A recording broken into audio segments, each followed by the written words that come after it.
All right, let's dive right into this explainer. Today, we're going to challenge pretty much everything we've been taught about intelligence. I mean, from a super young age, we're totally conditioned to believe that being smart is the absolute ultimate prize, right? Like raw brain power is your golden ticket to a smooth, easy, uninterrupted life. But honestly, real life rarely follows that script. So today, we're unpacking the true psychological engine behind lasting success. And trust me on this, it has surprisingly little to do with your IQ. We're kicking things off with this incredibly provocative statement from NVIDIA CEO Jensen Huang. I might not be the smartest, but I lasted the longest.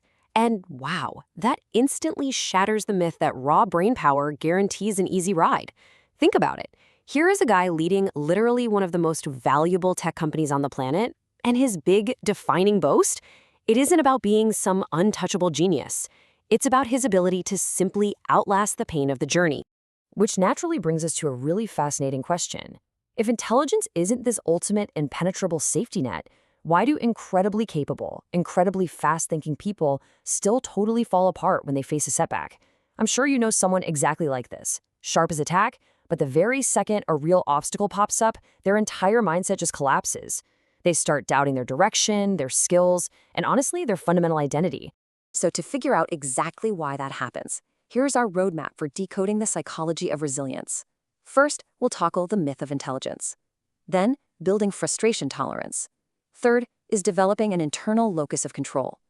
Fourth, we'll look at cognitive reappraisal. And finally, we'll talk about growing your psychological muscle. Okay, starting with section 1, the myth of intelligence and unlinking being smart from being successful. The truth is, when highly capable people fail, it's almost never because they lack the brain power. It's because they lack the inner capacity to catch themselves when they fall. True success is so often determined by whether or not you can survive that intensely uncomfortable, agonizingly quiet period right after you make a massive mistake. It's all about enduring that incredibly painful gap between the failure itself and finally executing your recovery. And it turns out there's this specific, really common trap we fall into, the perfectionist mindset. We grow up surrounded by these sky-high expectations, but when reality inevitably gets messy, perfectionists issue a total life sentence on themselves. If they fail at something, they don't just think, oh, I did this poorly. No, they think, I am intrinsically worthless. And that severe lack of breathing room between your performance and your actual self-worth, that is exactly what causes brilliantly smart people to just crumble. Moving right along to section 2, building frustration tolerance, or basically, learning to sit with discomfort. So here is our first real psychological tool. Now, frustration tolerance doesn't mean you somehow enjoy the pain of failing, because let's be real, absolutely nobody enjoys that. It simply means you refuse to immediately panic and declare yourself a total failure. When things go completely sideways, can you just let yourself sit in that discomfort? Can you tolerate the messy, gross, uncertain feeling of a setback without immediately rushing to the conclusion that you're totally doomed? Hardship is basically a mirror. It reveals your true, underlying psychological structure. When everything's going your way, you don't actually know how you handle pressure.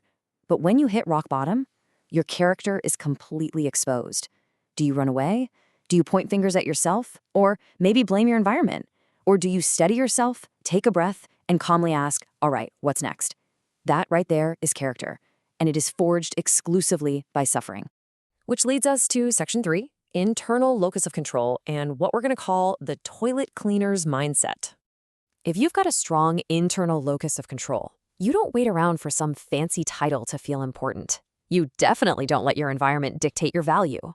Instead, you extract value from exactly how you approach the task right in front of you, no matter how small or mundane it is.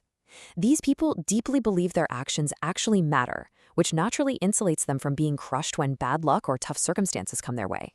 Let's look at Jensen Huang again. Back in the day, he worked as a dishwasher and was even put on toilet cleaning duty. Now, a lot of people would view that as totally degrading, right? Building up this massive sense of shame. But Huang completely reframed the whole thing. He took total responsibility, basically saying, if I am in charge of this, I'm going to do it perfectly. He derived his self-worth entirely from his attitude and his dedication, not from his job title. And think about it. If you can build your self-worth on your attitude toward cleaning a toilet, a corporate setback 20 years later isn't going to be able to destroy you. All right, on to section 4, cognitive reappraisal of failure. How to reframe the end of the world. Get this. Early on, NVIDIA nearly collapsed because of a massive miscalculation in their technical direction. The company was literally on the brink of bankruptcy.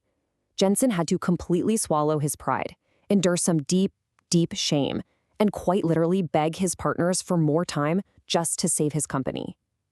I mean, it's the exact nightmare scenario that sends most leaders into a totally unrecoverable spiral of self-doubt.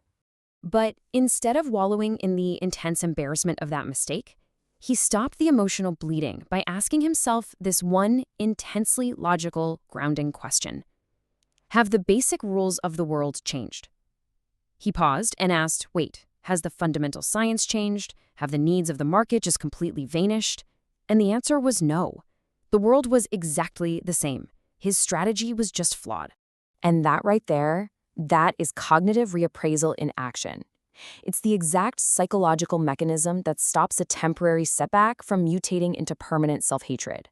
You're making a highly conscious choice not to let the absolute worst possible interpretation of an event become the only interpretation. You actively hunt for the constructive angle. You're simply translating disaster into data. It's literally the ultimate divide in how we think. The perfectionist violently attacks their own identity, which just leads to this intense, overwhelming urge to flee and give up entirely. But the resilient mindset, it calmly critiques the method. By cleanly separating yourself from your strategy, you actually keep yourself in the game. You preserve all that mental energy so you can fix the actual problem instead of, fighting a war against yourself. And finally, Section 5, growing your psychological muscle. Tearing to grow. You really have to think of resilience like a muscle. Just like your physical muscles literally have to be torn under heavy weights at the gym so they can grow back stronger, your psychological muscle requires the real-world friction of failure to develop. You're never going to build resilience by just reading about it in a comfortable, quiet room. You build it by surviving real disappointment, feeling the sting of shame, and finding the courage to start all over again anyway. So, how do you know it's working? Well, you'll know this muscle is finally growing when you can openly admit that a failure deeply hurts. When you feel that burning, overwhelming urge to run away, but you consciously refuse to issue a final death sentence on yourself. Look, resilience doesn't mean you somehow transform into an emotionless robot. It just means you recognize that facing a massive, terrifying difficulty right now does not erase your potential for the future. You hold the line. So, the very next time you face a crushing setback and you feel perfectly 100% justified in packing it all in and giving up, I want to challenge you to pause. Just stop for a second and ask yourself, is my resilience fully grown yet? Maybe you aren't quite strong enough today. But that doesn't mean you're inherently flawed. It just means your psychological muscle needs a few more reps. Keep building, and I'll catch you in the next explainer.